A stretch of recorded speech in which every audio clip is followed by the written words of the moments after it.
আর group C group ডিটা আমি আজকেই বলছি না, যেটা অ্যাডিশনাল পোস্টটা বলে দিলাম, কিন্তু যাদেরটা টাকা ফেরত দেওয়ার কথা বলা হয়েছে এবং যাদের বাতিল করা হয়েছে, তাছাড়াও অনেক টিচাররা আছে যারা বাতিল হয়ে গেছেন, যাদের বলা হয়েছে তোমরা এই পরীক্ষায় বসতে পারবে না,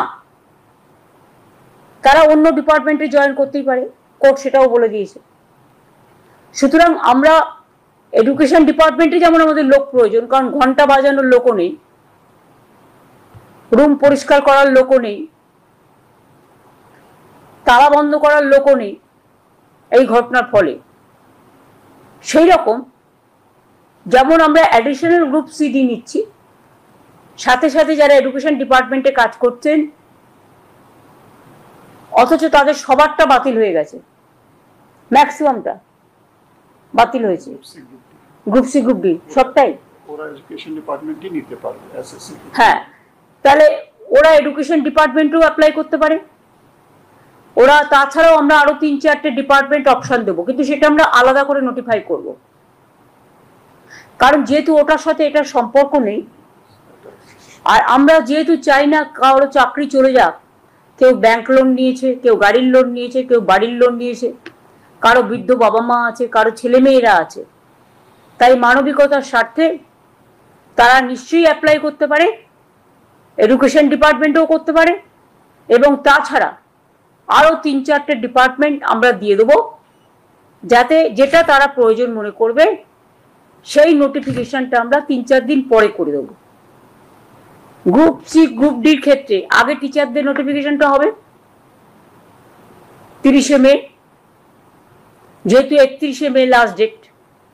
আর গ্রুপ সি গ্রুপ ডি যেটা বাতিল করে দিয়েছি যে লিস্ট, তাদের জন্য আমরা অন্য ব্যবস্থা করব, অল্টারনেটিভ দেখব, রিভিউ যদি কিছু হয় বেটার, না হলে আরো যত ডিপার্টমেন্ট আছে সুপ্রিম কোর্ট বলেছে যে আপনারা পোস্ট ক্রিয়েট করে তাদের নিতে পারেন।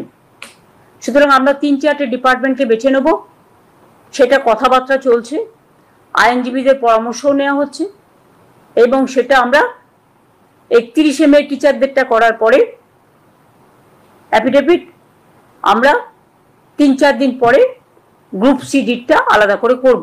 আমার কাছে সবাই সমান। সুপ্রিম কোর্টের আদেশ অনুযায়ী আপনারা প্লিজ অপশন 2টাকেও কাজে লাগান, অপশন 1টাকেও কাজে লাগান।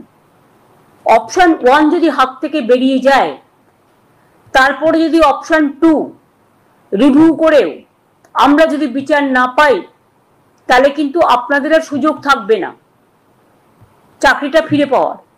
আমরা চাই আপনারা চাকরি ফিরে পান। অপশন 1টাও হাতে রাখুন, যথাসময়ে অ্যাপ্লিকেশনটা ফেলে রাখুন, পরীক্ষায় ডাকলে যাবেন। আর আমি আশা করি তার মধ্যে গরমের ছুটি, আমি জানি না কবে খুলবে কোর্ট, সুপ্রিম কোর্টে কবে খুলবে আমি জানি না ঠিক, সুপ্রিম কোর্টে গরমের ছুটিটা শেষ হওয়ার পরেই আমরা রিভিউ পিটিশনটা নিয়ে আবার রেজ করব, এবং তার জন্য অনেকটা টাইমও রাখা হয়েছে, যাতে আমরা একটা সুযোগ নিতে পারি, চেষ্টা করবো অন্তত কথা বলার। আমাদের আইনজীবীরা তারা সাধ্যমতো লড়বেন, কিন্তু বিচার তো আমার হাতে নেই, বিচারের দায়িত্ব বিচারপতিদের হাতে।